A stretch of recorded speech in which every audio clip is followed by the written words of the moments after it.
அனைவருக்கும் வணக்கம். மீன ராசிக்காரர்களுக்கு இனிமேல் தான் மெயின் பிக்சரே என்று சொல்லக்கூடிய வகையில் 15/4/2024 முதல் ராசியின் அதிபதியான குருவின் ஆட்டம் ஆரம்பம். சுக்கிரனின் ஆட்சி வீட்டில் சஞ்சரிக்கக்கூடிய ராசியின் அதிபதியான குருவின் அமைப்பால் எப்பேற்பட்ட மாறுதல்கள் ஏற்படுகிறது என்பதை சற்று விரிவாக பார்க்கலாம் வாங்க.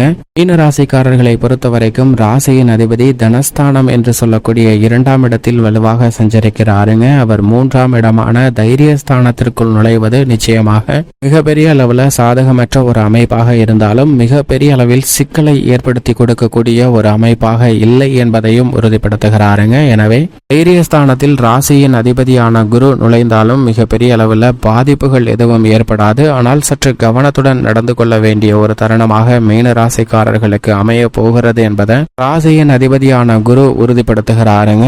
ஜென்மம் மற்றும் அஷ்டமத்தில் அமருவதை விட இந்த தருணத்தில் மிகப்பெரிய அளவில் சிரமம் நிச்சயமாக இல்லை என்பதை உறுதிப்படுத்துகிறார். எனவே குரு பகவான் தைரியஸ்தானத்தில் நுழைந்தாலும் கூட நல்ல ஒரு மாறுதல் நிச்சயமாக மீன ராசிக்காரர்களுக்கு கிடைக்கக்கூடிய ஒரு இனிமையான தருணமாக அமைய போகிறது என்பதை தெளிவாகவும் துல்லியமாகவும் உறுதிப்படுத்துகிறாருங்க. பொதுவாக குருவை பொறுத்த வரைக்கும் நவ கிரகங்களிலே தோஷமற்றவரும் அதீத நன்மையை நேர்வழியில் அள்ளி கொடுக்கக்கூடிய தன்னிகரற்ற கிரகமாக செயல்படுபவர் தான் குரு. என்றால் நவ கிரகங்களிலே குருவிற்கு பகை கிரகம் என்று புதன் சுக்கிரன் இருந்தாலும் கூட குருவை எந்த கிரகமும் பகை கிரகமாக பார்க்கவில்லை என்பதுதான் குருவின் மிகப்பெரிய சிறப்பாக பார்க்கப்படுகிறது. அது மட்டுமல்லாது இனிமேல் தான் மெயின் பிக்சரே என்று சொல்லக்கூடிய வகையில் 2024 ஆண்டு ஏப்ரல் மாதம் 15ஆம் தேதியிலிருந்து குரு மிக வலுவாக தனது பகை கிரகமான சுக்கிரனின் ஆட்சி வீடான ரிஷபராசியில் சஞ்சரிக்க போகிறாருங்க. எனவே இனிமேல் தான் குருவின் ஆட்டம் ஆரம்பம் என்று சொல்லக்கூடிய வகையில் பல அதிரடியான திருப்பங்களை சந்திப்பதற்கான வாய்ப்பு நிச்சயமாக உருவாகிறது. பொதுவாகவே குரு ரிஷபராசியில் சஞ்சரிப்பது அவ்வளவு சாதகமான ஒரு அமைப்பாக பார்க்க முடியாது. ஏனென்றால் தனது பார்வையில் சுக்கிரனை பகை கிரகமாக பார்க்கிறாருங்க. ஆனால் சுக்கிரனின் பார்வையில் குரு சமகிரகமாக இருக்கிறார். இப்படி மாறுபட்ட நிகழ்வு இருக்கக்கூடிய ஒரு இடத்தில் சஞ்சரிக்கக்கூடிய குருவின் அமைப்பு காரணமாக இனிமேல் தான் ஆட்டம் ஆரம்பம் என்று சொல்லக்கூடிய வகையில் பல அதிரடியான மாற்றங்களை முழு சுபகிரகமாக இருக்கக்கூடிய குரு வாழ்வில் ஏற்படுத்தி கொடுக்க போகிறார் என்பது யதார்த்தமான உண்மையாக பார்க்கப்படுகிறது. இது மட்டுமல்லாது உதாரணமாக ஒரு நபர் இருக்கிறார், அவரின் நண்பர் ஒருவரும் இருக்கிறார். இருவருக்கும் ஒரே மாதிரியான தகுதிகள் தான், ஒரே கல்லூரியில் படித்தனர், ஒரே பள்ளியில் படித்தனர், இருவருக்கும் ஒரே ராசியாக தான் இருக்கிறது. ஆனால் இவர்களுடைய வாழ்க்கை நிலை என்பது பல்வேறு வகையில முரண்பட்டதாக இருக்கிறது. இவ்வளவு ஒற்றுமை இருந்தும் ஒருவர் செல்வ செழிப்பின் உச்சத்தில் இருப்பார், ஆனால் மற்றொருவர் இந்த செல்வத்திற்காக கடினமாக உழைத்து கொண்டு இருக்கக்கூடிய ஒரு சூழ்நிலையில் இருப்பாருங்க. இதற்கு காரணம் என்னவென்று பார்க்கும்போது நம்மளுடைய கர்ம பலன் அதற்கு பதிலாக இருக்கிறது. ஆனால் அதே சமயம் முழு சுபகிரகமாக இருக்கக்கூடிய குரு சாதகமாக தன்னுடைய அமைப்பில் சஞ்சரிக்கும் போது சஞ்சார அமைப்பை வலுப்படுத்தும் போது நிச்சயமாக தங்களுடைய வாழ்வில் ஏற்படக்கூடிய பல்வேறு வகையான இன்னல்களை குறைத்து நல்ல பலனை பெறுவதற்கான வாய்ப்பை நிச்சயமாக ஏற்படுத்தி கொடுக்க போகிறார். இந்த குருவின் சுக்கிரனுடைய ஆட்சி வீட்டின் ஆட்டம் என்பது பல்வேறு வகையில மிக சிறந்த மாறுதலை ஏற்படுத்தி கொடுக்கக்கூடிய ஒரு வாய்ப்பாக நிச்சயமாக அமையும் என்பதில் சந்தேகமே இல்லை. தனது நட்பு கிரகமாக இருக்கக்கூடிய செவ்வாயின் ஆட்சி வீடான மேசராசியில் அதிவிரைவாக பல அதிரடியான மாற்றங்களை ஏற்படுத்தி கொடுக்கக்கூடிய அமைப்பில் சஞ்சரித்த குரு சுக்கிரனின் ஆட்சி வீடான ரிஷபராசிக்குள் நுழைவதால் எதிர்பாராத நல்ல பல மாற்றங்கள் நிச்சயமாக ஏற்படுங்க. ஏனென்றால் நவ கிரகங்களிலே குருவின் சஞ்சார அமைப்பு மட்டுமல்ல, அவரின் சுப பார்வையும் தங்களுடைய வாழ்வில் மிகப்பெரிய மாற்றத்தை ஏற்படுத்தி கொடுக்கக்கூடிய ஒன்றாக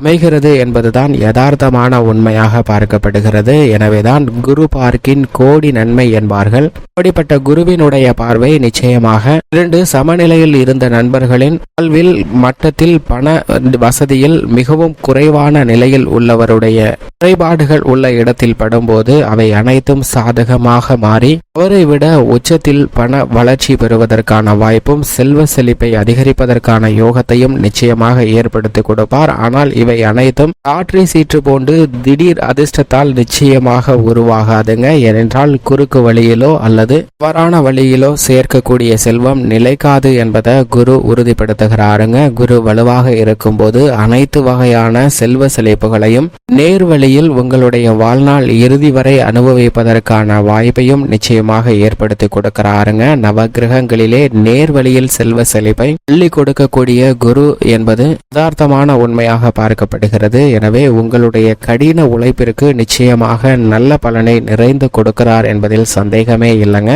மட்டுமல்லாது குருவின் பார்வையில் சூரியன், சந்திரன், செவ்வாய் போன்ற கிரக நிலைகள் நட்பு கிரகங்களாக பார்க்கப்படுகின்றன. இதில் சூரியனும் செவ்வாயும் குருவை நட்பு கிரகமாக பார்க்கின்றனர். ஆனால் சந்திரன் சமகிரகமாக பார்க்கிறாருங்க. குருவின் பார்வையில் சனி, ராகு, கேது போன்ற கிரக நிலைகள் சமகிரகமாக பார்க்கப்படுகின்றன. இந்த கிரக நிலைகளின் பார்வையிலும் குரு சமகிரகமாக தான் பார்க்கப்படுகிறார். ஆனால் புதனையும் சுக்கிரனையும் பகை கிரகமாக பார்க்கிறாருங்க. புதன் மற்றும் சுக்கிரனை குரு பார்க்கிறாருங்க.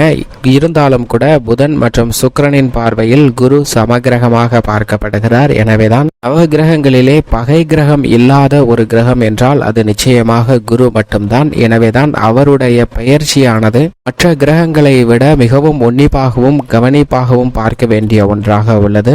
என்றால் நவ கிரகங்களுமே மிகவும் சாதகமற்ற ஒரு அமைப்பில் குருவை தவிர மாறி சஞ்சரித்தாலும் இந்த 8 கிரக நிலைகளும் சாதகமற்ற ஒரு அமைப்பில் இருந்தாலும் குரு மட்டும் மிக வலுவாக நன்மை தரக்கூடிய அமைப்பில் சஞ்சரித்தார் என்றால் நிச்சயமாக அனைத்து விதமான சிரமங்களையும் தவிடுபடியாக்கி விடுவாருங்க.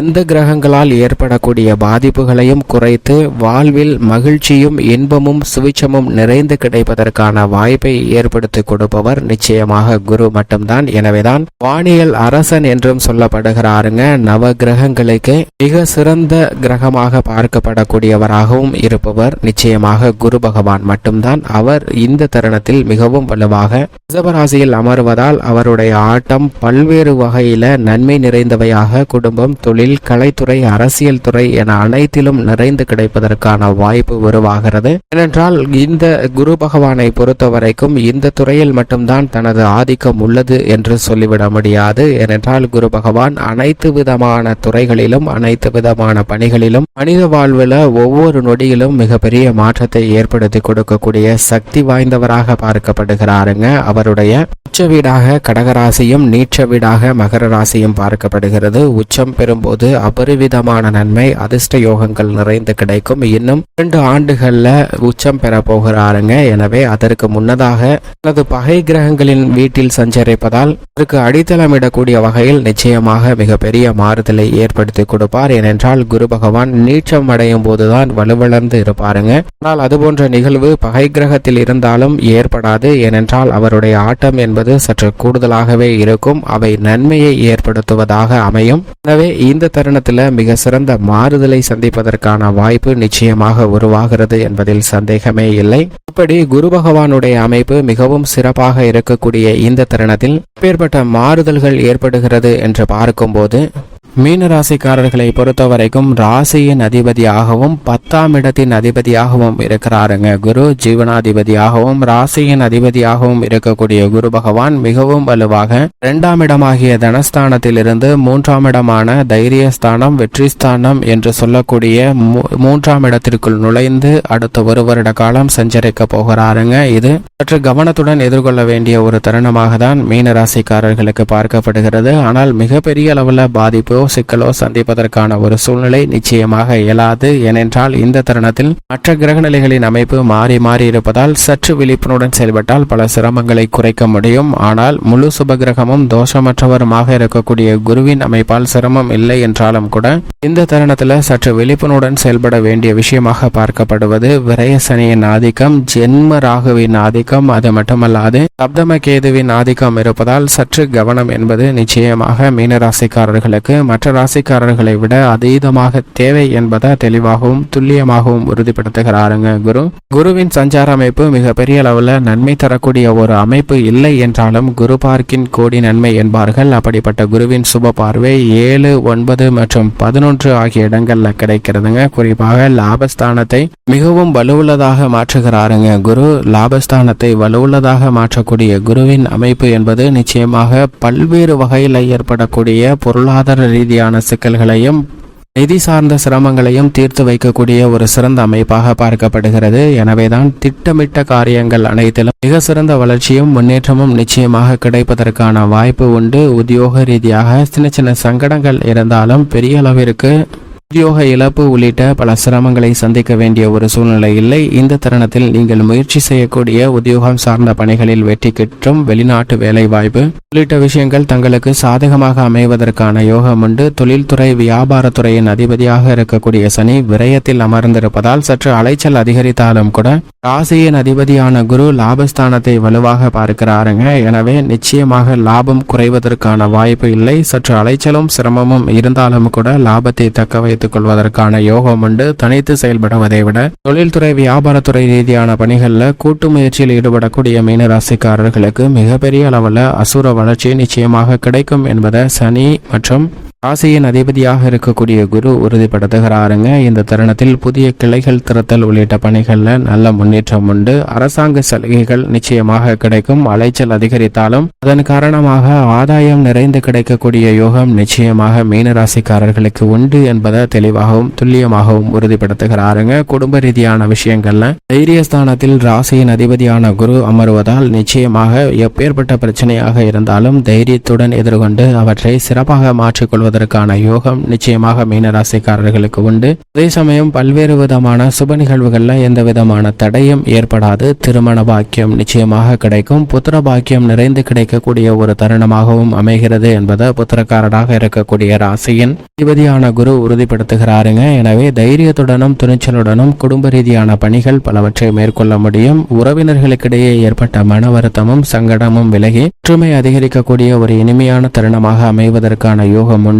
கணவன் மனைவிக்கிடையே இருக்கக்கூடிய கருத்து வேறுபாடுகள் நிச்சயமாக நீங்கி ஒரு இணக்கமான சூழ்நிலையானது உருவாகும். கலைத்துறை மற்றும் அரசியல் துறையின் நாயகனாக இருக்கக்கூடிய ராசியின் ராஜயோகாதிபதியாக இருக்கக்கூடிய சுக்கிரன் மிகவும் வலுவாக சஞ்சரிக்க போகிறாருங்க. இப்படிப்பட்ட தருணத்தில் ராசியின் அதிபதியான குரு சற்று சாதகமற்று இருந்தாலும் மிகப்பெரிய அளவில் சிரமம் இல்லை. உங்களுடைய திறமை வெளிக்கொணர்வதோடு மட்டுமல்லாது உங்களது திறமைக்கு நல்ல அங்கீகாரம் கிடைக்கக்கூடிய தருணமாக நிச்சயமாக அமையும். அரசியல் சார்ந்த பொது வாழ்வில் சற்று கவனத்துடன் செயல்பட வேண்டும். ஏனென்றால் பல கிரக நிலைகள் அரசியல் சார்ந்த பணிகளில் பெரிய அளவிற்கு சாதகமற்ற ஒரு அமைப்பில் தான் இருக்கின்றன. கல்வி சார்ந்த விஷயங்கள்ல நீங்கள் எதிர்பார்க்கக்கூடிய முன்னேற்றம் மீன ராசிக்காரர்களுக்கு உண்டு. விவசாயத்துறையின் அதிபதியாக இருக்கக்கூடிய செவ்வாயின் நட்பு கிரகமாக இருக்கிறாருங்க. எனவே இந்த தருணத்தில் விவசாயத்துறை ரீதியாக நீங்கள் மேற்கொள்ளக்கூடிய காரியங்கள்ல நிச்சயமாக காரிய வெற்றி இனிதாக கிடைக்கக்கூடிய ஒரு தருணமாக பார்க்கப்படுகிறது. கால்நடை வளர்ப்பிலும் நல்ல முன்னேற்றம் உண்டு.